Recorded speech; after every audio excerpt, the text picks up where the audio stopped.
Hey Constellation community, got Benjamin Diggles, Head of Business Development for Constellation Network, here to share another exciting deposit. Today we're announcing our membership and contribution for the Space ISAC. For those that don't know what an ISAC is, it's actually an acronym that stands for Information Sharing and Analysis Centers. Really, it's a cross-section between private institutions like Constellation and governing government bodies, really to kind of bring together ways to mitigate risks, enhance resiliency around cyber and physical security threats. So there's ISACs, and here what we're looking at is the National ISACs.org website that really breaks down the different pockets of working groups that focus on different subject matters or areas. And so in this case, the one that we selected was Space ISAC. And the reason why we chose the Space ISAC is we see this as a real green field of the next wave or evolution of infrastructure. And if you think about decentralization from a node perspective, really, and even just the term constellation, if you will, that's really what we're seeing with things such as Starlink and these other initiatives of, shooting thousands of these satellites into space, right? So with that comes a lot of responsibility around security, auditability, and lineage of data, as well as the interoperability amongst constituents that may be, adversaries. And so the demand for standards to ensure that certain things don't go awry are growing. And that's why we've seen things in the U.S. government around Space Force start to take a foothold and get more funding and focus, because with this new revolution in communications with satellites comes a lot of opportunity when it comes to space warfare, information technology, and so forth. There's a lot of moving parts here. So Constellation, we had to make some bets, because we're not the biggest team in the world, on what consortias and working groups we were going to focus on in 2021. And so this Space ISAC is one of them. And so if I really break it down, and I'm just going to show the membership here, maybe I'll break down what it means here in a second. The founding members are those that came together to really support this from a core perspective. And there's some amazing names on here, Booz Allen Hamilton, Lockheed Martin. I mean, these are really the key players or the key primes in the government sector that are responsible for not only the hardware, but really the security and orchestration of all this technology. So we're in really great company, and of course there's the private sector companies and the general members, and as you can see, we got Constellation's logo there.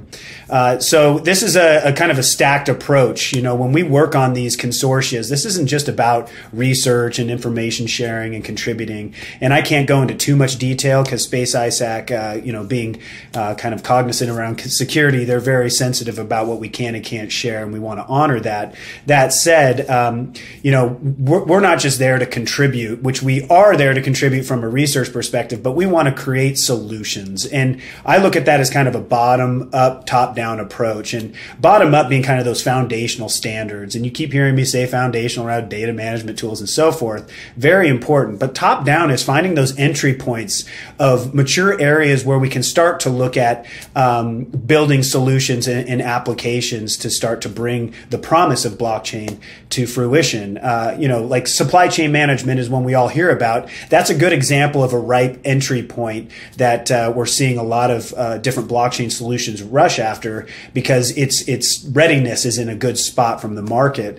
And so we're taking that approach from the top down. What are the project and prototype entry points we can look at with the different members and constituents within this group, but also how can we contribute our best knowledge around security, scalability of a decentralized or a distributed ledger to the table, so that these other groups can not only learn but apply our solution or our ideas around this technology to their existing and emerging workflows. So last thing I'll say is just kind of the stack approach here.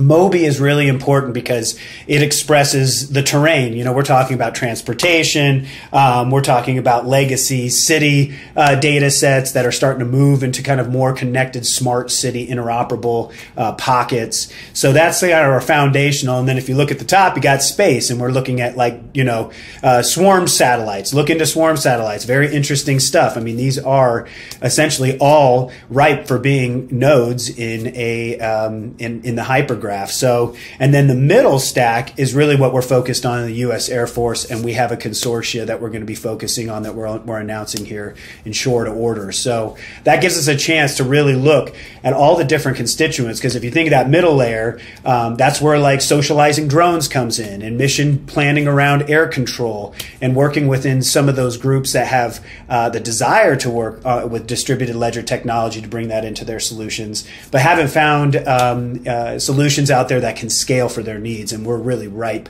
for that great cross section. So just wanted to share this one. You're going to hear more. We're going to share as much as we can about Space ISAC as we mature. Hopefully these announcements come through either in publishing of standards or research, but also in the form of projects through some of the partnerships and constituents that we'll be forming within this group. It's a little bit more tight grip as far as the information than we'd see out of, like, say, a MOBI. But the intention is still there. I mean, if you think about a use case where a satellite and a car work together, that's where the GPS sensor comes in. And when we were working on schema approaches with the MOBI working group in this year, that was one of the questions that came up, which is, great, we're making assumptions that the data that's being received by the GPS is actually true. And in all intents and purposes, it always is, or usually is, but there is a chance for that to be corrupted or spoofed. And imagine if somebody was to take control of GPS infrastructure across a major city. I mean, you could really cause some serious issues. So there's a lot of layers in here in security and orchestration, everything down to how it's passed over the pipes of 4 and 5G protocols and so forth. So we'll be sharing a little bit more about how that all plays together, but get really excited. We're going to continue to hear a lot more about space, on the news and in the media, because this is really where a lot of cool new innovation is taking place from an infrastructure standpoint. So get excited. Just want to share this one. We got more coming, and I hope you all have a wonderful Friday. Thank you very much.